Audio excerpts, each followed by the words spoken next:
because it hurt them. So that becomes really the main way of focus, and that's allowed us to be successful because, for the most part, I mean, I wouldn't say every single customer we've got loves us to death, but for the most part, we've got a really, really group of happy investors out there, and we're very proud of that. Yeah.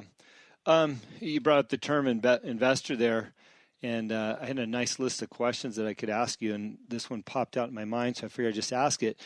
How can someone speed up their retirement date using income property, which I know you guys are good at that, and I don't think I asked Jack that last week, so I'm going to ask you that today. Well, I think, number one, whether you're buying from us or anybody else, I think the big trick is buying right.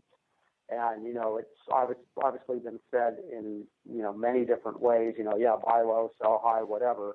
But there's a lot of great ways to generate more income. One of the things that we love about what we're doing is that we're in fairly inexpensive properties, and the price-to-rent ratios are really strong. So we're able to get somebody really, really good returns, typically double-digit returns after all expenses.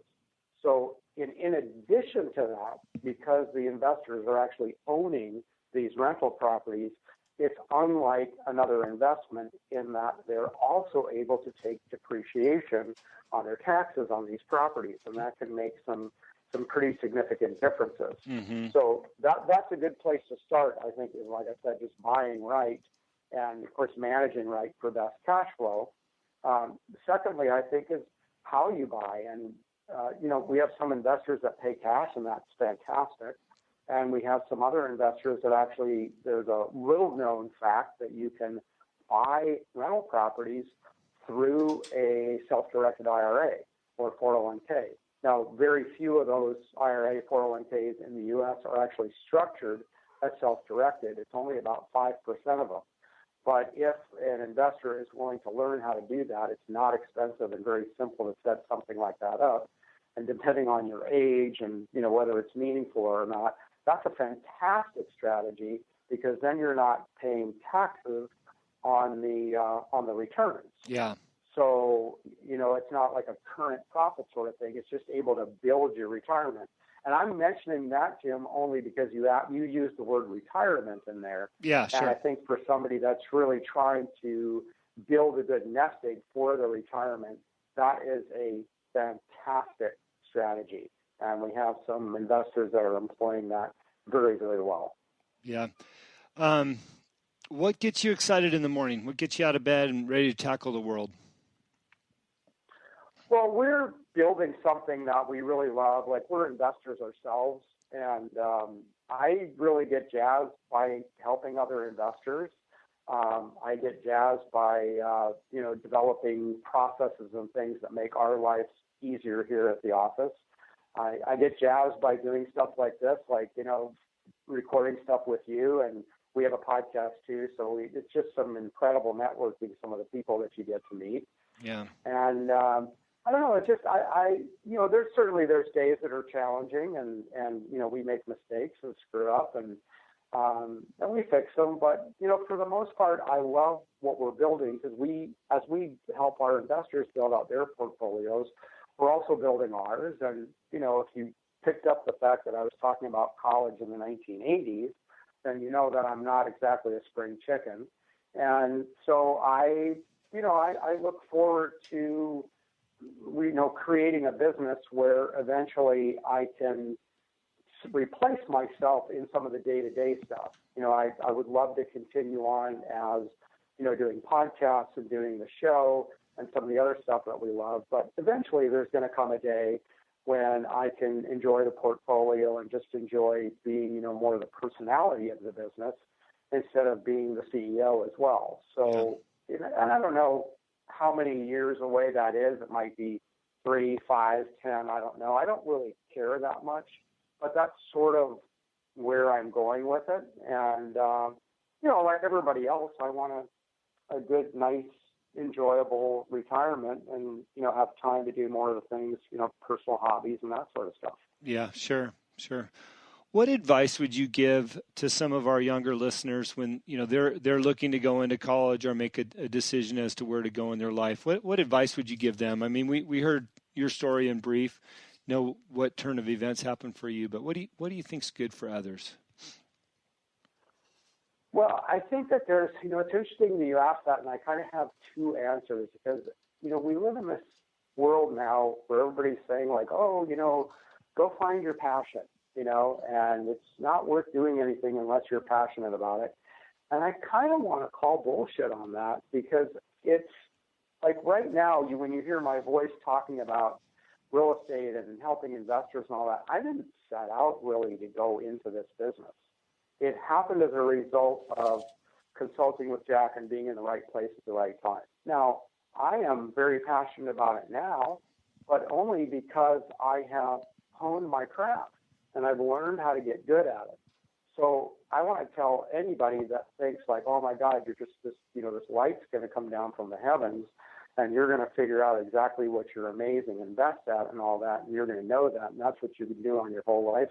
That's putting a whole lot of undue pressure on yourself. Yeah, sure. I don't think that serves you. When I say you, I'm talking about the younger listeners.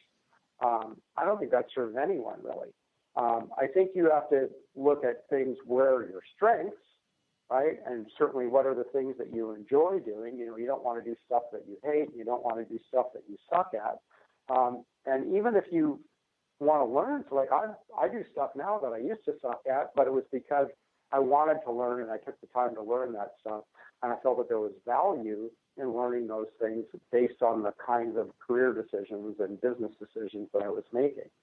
So the best advice I could give is don't put too much undue pressure on yourself and just look for areas where your strengths are. And the other thing is just, don't wait for the magic light to come down from the heavens. Just start. I think that, I myself am guilty of it. It's very easy to procrastinate. It's like, well, I don't have the perfect idea, so I'm not starting. Well, start with your half-assed idea. It's okay. Test it out, see how it goes. You may make a little money, you may lose a little money. I can assure you'll get kicked in the teeth and you'll hate it, and that'll be the best lesson you ever got because it'll make you stronger. It'll make you figure out how to get kicked in the teeth and just get back up. And, that's 80% of being successful in just about any business. Yeah. Well, I think that's terrific advice because we do tend to procrastinate as humans, and there's nothing wrong with just getting started and learning as you go, especially if you're passionate about it and you have the conviction to do it. I always use this show as an example of that. I was way in over my head thinking I could do a podcast, and I jumped in.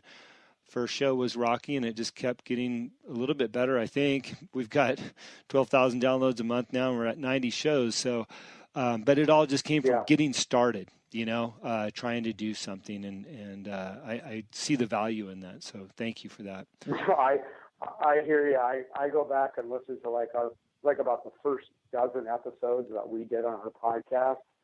And oh my God, they were horrible. I mean, they're still out there and people listen to them, but compared to the way we do things now, and it's like the experience is just a fantastic teacher. Yeah, absolutely. Well, look, we're a little pressed for time, but I really appreciate you coming on the show. We learned a lot about your business again last week with Jack. If somebody wanted to find you or look into what you're doing, what's a good place to find you at? Yeah, everything is on the site, highreturnrealestate.com. Just like it sounds. And all of our properties and processes and a lot of stuff we talked about, it's all there. So, just feel free to check it out. Well, it's interesting because after I listened to you today and Jack last week, I'm going to hop on the site and look around a little bit. What you're doing is incredible and fascinating and looks like another avenue to go down to prepare for my own retirement and leveraging the real estate market. So thank you for what you do and what you're doing for others and the opportunity that you've created with your business. Thanks so much, man. I really appreciate being on the show. Yeah, thank you. Well, another great call with a incredible guest. I really appreciate Shecky taking the time with us today. I was actually more on a time crunch than he was. We missed a deadline. But listen, I think these guys add great value to what we're looking at in terms of making decisions in our life. And, I really appreciate him being candid about his 5 years going to college and just kind of throwing it out the window. I think oftentimes we go down that road thinking that that's where we need to be. As he mentioned, that's what society calls us to do, and it's not always a good fit. I know it wasn't a great fit for me. I went a couple years and had some on and off agains with college and wound up also throwing out the window the opportunity to get a degree, but I've never looked back, and it's never held me back either. I think that getting a degree is definitely a route that fits many, many people and many, many career choices, but it's not necessarily for everyone. And if you have that entrepreneurial spirit, maybe it's not for you at all, depending on where you're at in your life and what you're trying to achieve. So I really, again, appreciate that Shecky was candid about that. And I love his scrappy attitude, because I feel like if you can be scrappy and just get out there and do what it takes and earn a living and have a plan and a goal, you will achieve success. And oftentimes, even with your own business, you might have the perfect plan, off and running with the perfect product, but it does take time to build it up, make some money, real money that's going to take care of you financially in terms of maybe it's your monthly bills and your own operating costs, if you will. And you might have to get scrappy around that. Maybe you work part-time at In-N-Out Burger making $15 an hour while you're building your business in your spare time, or vice versa. But being scrappy, being able to take the twists and turns that life throws at you will allow you to be successful and not getting down. I mean, there's always bad news that happens within business, and it's how you define it and how you get through it. And oftentimes, maybe to a fault, I have a curveball thrown my way, and I just plow through it like I would racing my off-road truck through the desert, and let the pieces fall where they're at. Don't get emotional about it, and keep moving and know what your next step is, because I think it's important for you and your business to not get derailed by things that change for whatever reason. Oftentimes, when something wrong happens, it has to do with their agendas, not necessarily your own. And understanding that and knowing that, it's all going to work out can be an important component in your success in business. So anyways, I really appreciate everybody listening in on the show. Today's a little bit of a shorter one, but as David Meltzer says, write down everything that you're grateful for each and every morning. And I think that you will see that you have more than enough. I know I do, and I'm very appreciative for that. And people like David, as well as many of others that have been on this show and people that listen. If you do like the show, please share it with your friends. Subscribe if you can on iTunes. It all helps us out. And what you believe is what you will achieve has been my motto, and I truly think that that's worked for me, and I hope it can work for you. So we look forward to delivering another show for you next week.